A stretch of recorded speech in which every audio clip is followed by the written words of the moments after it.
Hello guys, welcome to my channel. నేనైతే ఈ రోజు నుండి నా యూట్యూబ్ జర్నీ అయితే స్టార్ట్ చేస్తున్నాను. నేను మీకైతే మంచి కంటెంట్ అయితే ఇచ్చేస్తాను. నేను ఒకటి అడుగుతున్నాను, మీరు ఈ ఛానల్ని బాగా సపోర్ట్ చేస్తారని ఆశిస్తున్నాను. ఎవరైనా నా ఛానల్ని కొత్తగా వచ్చిన వాళ్ళు చూస్తుంటే వెంటనే అయితే సబ్స్క్రైబ్ అయితే చేసేయండి, అండ్ లైక్ చేయండి, షేర్ చేయండి, కమెంట్ కూడా చేయండి. నేను ఈ ఛానల్ అయితే మీకు చాలా బాగా ఉపయోగపడుతుందని అనుకుంటున్నాను. సో నేనైతే మంచి ప్రోగ్రామింగ్ లాంగ్వేజెస్తో మీ ముందుకైతే వస్తాను. సో ఇంక లేట్ చేయకుండా మన కంటెంట్లోకి వెళ్ళిపోతే, నేనైతే ఈరోజు ఎస్క్యూఎల్ అయితే స్టార్ట్ చేస్తున్నాను. సో బేసిక్స్ నుండి మంచి అడ్వాన్స్ లోపు మీకైతే మంచిగా కంటెంట్ అయితే ఇస్తాను. మీరైతే మన ఛానల్ బాగా సపోర్ట్ అయితే చేసేయండి. సో ముందుగా నేనైతే ఎస్క్యూఎల్ చెప్పే ముందు డేటాబేస్ అంటే ఏంటో చూద్దాం. అంటే ఎస్క్యూఎల్ అనేది నెక్స్ట్ క్లాస్ నుంచి చూస్తాం. సో డేటాబేస్ మేనేజ్మెంట్ సిస్టమ్ అనమాట. డేటాబేస్ మేనేజ్మెంట్ సిస్టమ్ అంటే ఏంటంటే, ఒక డేటాని మేనేజ్ చేసేదాన్ని డేటాబేస్ మేనేజ్మెంట్ సిస్టమ్ అంటాం. ఆ డేటా అనేది ఏ డేటా అన్నా అవ్వచ్చు. ఫర్ ఎగ్జాంపుల్, ఇప్పుడు స్టూడెంట్ డేటా అనేది తీసుకున్నాం అనుకోండి. ఆ స్టూడెంట్ డేటా అనేది ఆ స్టూడెంట్కి సంబంధించింది అయి ఉండాలి. ఫర్ ఎగ్జాంపుల్, ఒక స్టూడెంట్ అనేది ఒక కాలేజ్లో చదువుతుంటే ఆ స్టూడెంట్కి particular role numbers and particular name అలా ఉంటాయి అన్నమాట. ఈ నేమ్, రోల్ నెంబర్, శాలరీ ఇలాగా వీటన్నిటిని డేటా అంటాం. సో ఇక డేటాబేస్ అంటే ఏంటంటే, the data which is stored in a particular format. ఒక ఫార్మేట్లో డేటా అనేది స్టోర్ అయితే దాన్ని డేటాబేస్ అంటాం. ఇప్పుడు ఎంప్లాయర్ అన్నవచ్చు, స్టూడెంట్ అన్నవచ్చు. ఎంప్లాయర్ డేటా అయితే ఎంప్లాయర్కి సంబంధించింది ఉంటుంది, స్టూడెంట్ అయితే స్టూడెంట్కి సంబంధించింది ఉంటుంది అనమాట. ఫర్ ఎగ్జాంపుల్, ఒక ఎంప్లాయర్ అనేది ఒక కంపెనీలో వర్క్ చేస్తున్నాడు అనుకోండి. ఆ ఎంప్లాయర్కి ఒక నేమ్ ఉంటుంది, ఒక ఐడి ఉంటుంది, అండ్ శాలరీ కూడా ఉంటుంది. ఈ డేటాని ఒక టేబుల్ రూపంలో రిప్రజెంట్ చేస్తే దాన్నే డేటాబేస్ అంటాం. So database means collection of data. మీకైతే అర్థమైంది అనుకుంటున్నాను. ఇది డేటాబేస్ అనేది కంప్లీట్లీ ఎస్క్యూఎల్ బేస్డ్. ఇది ఎస్క్యూఎల్లో మనం యూజ్ చేసామంటే డేటాబేస్ని ఒక టేబుల్లో రిప్రజెంట్ చేస్తాం. యాక్చువల్గా ఇక్కడ నేను ఎగ్జాంపుల్ తీసుకుంటున్నాను. సో ఈ ఎగ్జాంపుల్లో నాకైతే ఒక టేబుల్ స్టూడెంట్ ఇన్ఫర్మేషన్ సంబంధించి తీసుకుంటున్నాను. టేబుల్ నేమ్ వచ్చేసి స్టూడెంట్ అనమాట. అందులో ID and name, student ID and student name. For example నేను 2 నేమ్స్ తీసుకుంటాను. 2 నేమ్స్ వచ్చేసి నెంబర్ 1 అండ్ నెంబర్ 2. 1 అండ్ 2 అనేవి ఐడీస్ అనమాట. ఈ ఐడీస్ అనేవి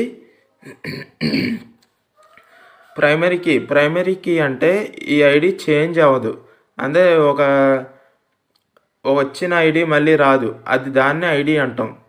ఫర్ ఎగ్జాంపుల్, నేమ్ అయితే రావచ్చు. నేమ్ చాలామందికి సేమ్ నేమ్ ఉంటాయి. రాజు అన్నవాడు ఇంకొకటి ఉండొచ్చు, అలాగే వేరే వాడు ఉండొచ్చు, చాలామంది ఉండొచ్చు. కానీ ఐడి అంటే ఒకటే ఉంటుంది ప్రతి ఒక్కరికి, యూనిక్ ఐడి అనమాట. సో అక్కడ ఎగ్జాంపుల్గా నేను ఐడి నెంబర్ 1 వచ్చేసి రాజు తీసుకున్నాను, ఐడి నెంబర్ 2 వచ్చేసి రామ్ తీసుకున్నాను. ఈ డేటానే మనం ఏమంటామంటే డేటాబేస్ అంటాం అనమాట. అంటే ఒక collection of data which is stored in a particular format is called S database. ఇప్పుడు డేటాబేస్లో మనకి యాక్చువల్గా 2 ఉంటాయి. ఆ 2 ఏంటంటే relational database and non relational database. ఇక్కడైతే నేను రాస్తాను. ఓకే, ఇక్కడైతే మనకి ఎస్క్యూఎల్ అండ్ వితౌట్ ఎస్క్యూఎల్ సంబంధించింది అయితే రిలేషనల్ సంబంధించింది, వితౌట్ అయితే నాన్ రిలేషనల్ సంబంధించింది అనమాట. ఓకేనా. రిలేషనల్ అంటే ఓన్లీ టేబుల్లో స్టోర్ అయ్యేదాన్నే మనం రిలేషనల్ అంటాం. ఈ టేబుల్లో స్టోర్ అవడానికి పర్టికులర్ ప్లాట్ఫామ్స్ ఉంటాయి. ఆ ప్లాట్ఫామ్స్ యూజ్ చేస్తే మనం ఎస్క్యూఎల్ అనేది ఇంప్లిమెంట్ చేస్తాం. ఆ ప్లాట్ఫామ్స్ వచ్చేసి ఇందులో 4 ఉంటాయి రిలేషనల్లో. నాన్ రిలేషనల్ అయితే ఒకటే ఉంటుంది. ఇక్కడ నేను తీసుకుంటున్నాను ఎగ్జాంపుల్స్.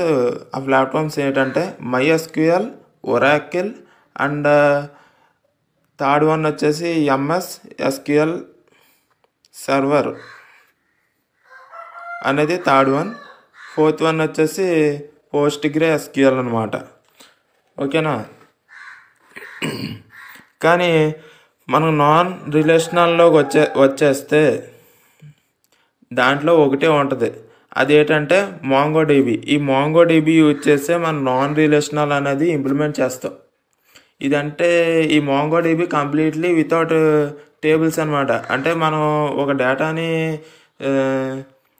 స్టోర్ చేయాలన్నా డిలీట్ చేయాలన్నా టేబుల్లో అనేది స్టోర్ అవ్వదు. అర్థమైందా. సో ఈ 2 types, relational one, non relational one. ఈ రిలేషనల్ వన్ ఇక టేబుల్లో రిప్రజెంట్ చేసిందే రిలేషనల్ వన్ అనమాట.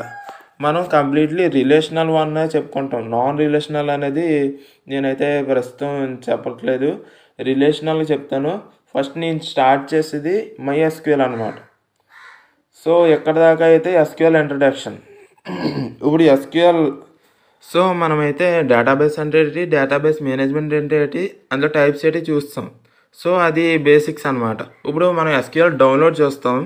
డౌన్లోడ్ అంటే ఇక్కడ బటన్ కనబడుతుంది కదా, ఆ బటన్ నొక్కండి. సో ఈ ప్రాసెస్ అంతా డౌన్లోడ్ ప్రాసెస్. MySQL ఎలా ఇన్స్టాల్ చేయాలనేది. సో ఇక్కడ 2.1M అనేది ఉంది డౌన్లోడ్, అది నొక్కండి. దాని తర్వాత ఇదేమో మనకు అవసరం లేదు, నో థ్యాంక్స్ నొక్కండి. నొక్కేసిన తర్వాత మనకి ఎలా వస్తుందంటే ఇంటర్ఫేస్ ఎలా వస్తుంది. ఎలా వచ్చిన తర్వాత మనం ఫుల్ సెలెక్ట్ చేసుకోండి. ఫుల్ సెలెక్ట్ చేసుకుని నెక్స్ట్ నొక్కండి.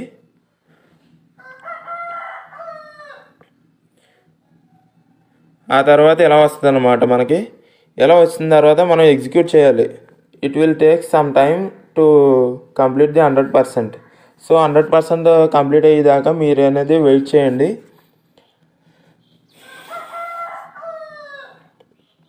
వెయిట్ చేసిన తర్వాత ఏమొస్తుందంటే మొత్తం కంప్లీట్ అవ్వాలి. ఈ కంప్లీట్ అయితేనే మనకి సమ్ ప్రాసెస్ అనేది కంప్లీట్ అయినట్టు. It will take some time.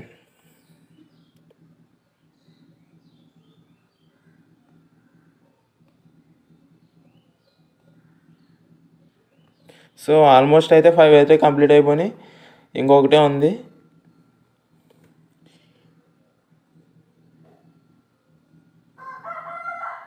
So అయిపోయింది. సో ఫినిష్ నొక్కండి. మళ్ళీ ఇది కూడా ఎగ్జిక్యూట్ చేయాలి. ఇది కూడా సమ్ టైం తీసుకుంటుంది.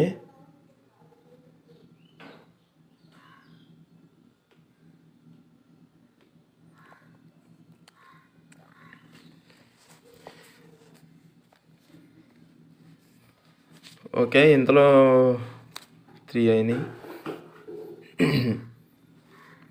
మీకు ఎస్క్యూఎల్ అనేది చాలా ఇంపార్టెంట్.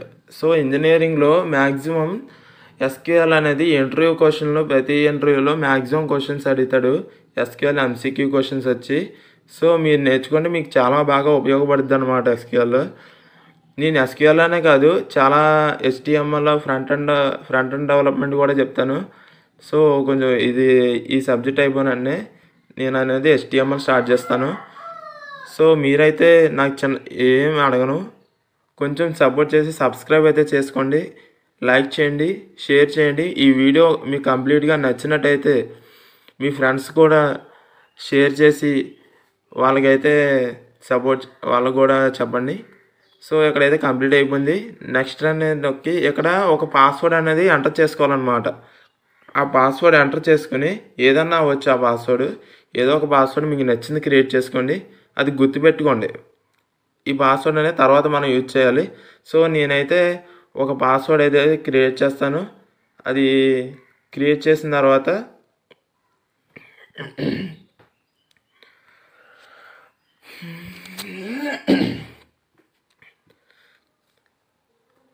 నేనైతే క్రియేట్ చేస్తున్నాను. ఓ పాస్వర్డ్ అయితే క్రియేట్ చేస్తాను. ఓకే, క్రియేట్ చేసిన తర్వాత చెక్ అయితే క్లిక్ చేయండి. చెక్ చేసాక నెక్స్ట్ నొక్కండి. మళ్ళీ నెక్స్ట్ నొక్కండి. ఇప్పుడైతే ఇవన్నీ ఎగ్జిక్యూట్ చేయండి. నెక్స్ట్ ఫినిష్ నొక్కండి. నెక్స్ట్ ఇక్కడైతే ఇందాక ఎంటర్ చేసిన పాస్వర్డ్ ఇక్కడ ఎంటర్ చేయండి. చేసిన తర్వాత చెక్ చేయండి.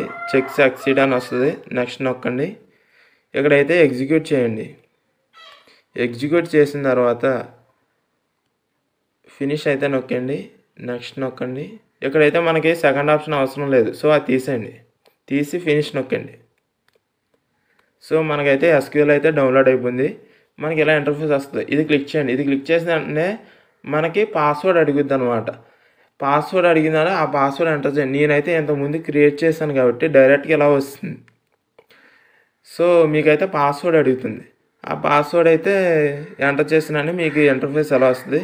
సో ఇక్కడే మనం కంప్లీట్గా MySQL ఎలా చేయాలి అనేది చూస్తాం. సో ఇక్కడితో నేనైతే వీడియో అనేది కంప్లీట్ చేస్తున్నాను. సో మీరైతే మంచిగా సపోర్ట్ చేసి సబ్స్క్రైబ్ అయితే చేసుకోండి, లైక్ చేయండి, షేర్ చేయండి, కమెంట్ చేయడం మాత్రం మర్చిపోకండి. మీకు ఏమన్నా ఈ వీడియోలో డౌట్స్ ఉంటే అవి కమెంట్స్లో పెట్టండి, నేనైతే మీకు రిప్లై ఇస్తాను. సో నెక్స్ట్ వీడియో నుండి మనం SQL స్టార్ట్ చేద్దాం. సో అంతవరకు వెయిట్ చేయండి. సో వీడియో చూసినందుకు థ్యాంక్ యూ టు ఆల్.